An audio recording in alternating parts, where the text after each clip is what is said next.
मम्मा हम घर कब तक पहुँचेंगे? बेटा बस थोड़ा सा टाइम और लगना है, बस फिर हम घर पहुंच जाएंगे। और वैसे भी तुम्हें तो प्लेन में जाने का बहुत शौक था ना, तो अब घर जाने की क्या जल्दी है? अगर बोर हो रहे हो तो खिड़की से बाहर देखो। वो बच्चा खिड़की से बाहर बादलों को देखने लगा। सुबह का वक्त था और प्लेन के अंदर का माहौल काफी खुशनुमा था। कोई एयर होस्टेस से अपने लिए कॉफी मंगवा रहा था तो कोई चाय, लेकिन ये कोई नहीं जानता था कि जल्द ही उनके साथ एक बहुत बड़ा हादसा होने वाला है। इसी फ्लाइट में जाने माने अभिनेता भी थे जिनका नाम था इंद्र ठाकुर, जिन्होंने नदिया के पार जैसी सुपरहिट मूवी में सचिन यानी कि चंदन के बड़े भाई ओमकार का किरदार निभाया था। वो इस फ्लाइट में अपने परिवार के साथ सफर कर रहे थे। उनकी बहुचर्चित मूवी नदिया के पार अभी महज 3 दिन पहले ही रिलीज हुई थी, लेकिन फिल्म का रिस्पांस काफी अच्छा होने की वजह से वो काफी ज्यादा खुश थे। फ्लाइट में भी कुछ लोगों ने उन्हें पहचान लिया। वो देखो, ये तो वही है ना जिन्होंने नदिया के पार में काम किया है। आओ चलकर ऑटोग्राफ लेते हैं। हाँ यार, ये तो सच में वही है। वैसे तो मेरा भोजपुरी फिल्मों में कोई इंटरेस्ट नहीं है, लेकिन इनकी ये फिल्म काफी अच्छी जा रही है। चलो आओ चलते हैं इनके पास। उसके बाद बहुत से पैसेंजर्स ने इंद्र ठाकुर जी का ऑटोग्राफ लिया, जिससे उनकी खुशी का ठिकाना नहीं रहा। सब कुछ बहुत ही अच्छा जा रहा था। एक एक सेकेंड बीत रहा था और एटीसी हाई एटीट्यूड पर 3 प्लेन्स को एक साथ गाइड कर रहा था, जिसमें एयर इंडिया फ्लाइट 31,000 फीट की ऊंचाई पर उड़ान भर रहा था और उससे ऊपर TWA 35,000 फीट की ऊंचाई पर उड़ान भर रहा था। इसके अलावा इसके ऊपर CP 38,000 फीट की ऊंचाई पर था।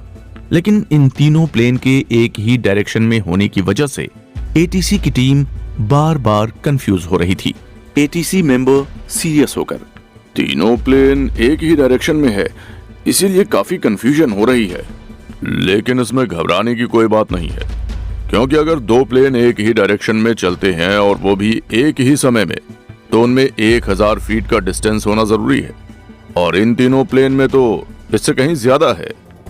लेकिन फिर देखते ही देखते ये तीनों प्लेन एक ही लोकेशन पर आ गए, इसीलिए रडार पर तीनों प्लेन का नंबर कुछ समय के लिए आपस में मर्ज हो गया, जिससे प्लेन के नंबर पढ़ पाना काफी मुश्किल होता जा रहा था। लेकिन फिर कुछ ऐसा हुआ जिसके बाद सभी घबरा गए, क्योंकि अब अचानक ही ब्रिटेन के समय के मुताबिक 8:16 पर उनमें से एक प्लेन रडार से गायब हो गया, जिसकी वजह से सुरक्षा जांच एजेंसियों में हड़कंप मच गया। जो प्लेन रडार से गायब हुआ था, बार बार उसके पायलट से कांटेक्ट करने की कोशिश की जाने लगी, लेकिन उधर से कोई रिस्पांस नहीं आया। जब काफी देर तक भी प्लेन का कुछ पता नहीं चला, तो जांच एजेंसी फौरन ही इसकी छानबीन के लिए निकल गई। वहीं दूसरी तरफ कोई था जो इस पल का बेसब्री से इंतजार कर रहा था, और उसने जैसे ही हर एक न्यूज चैनल पर एयर इंडिया फ्लाइट 182 के लापता होने की खबर सुनी, तो उसकी खुशी का ठिकाना नहीं रहा। वो अचानक ही खड़ा हुआ और उसने जोर जोर से हंसना शुरू कर दिया।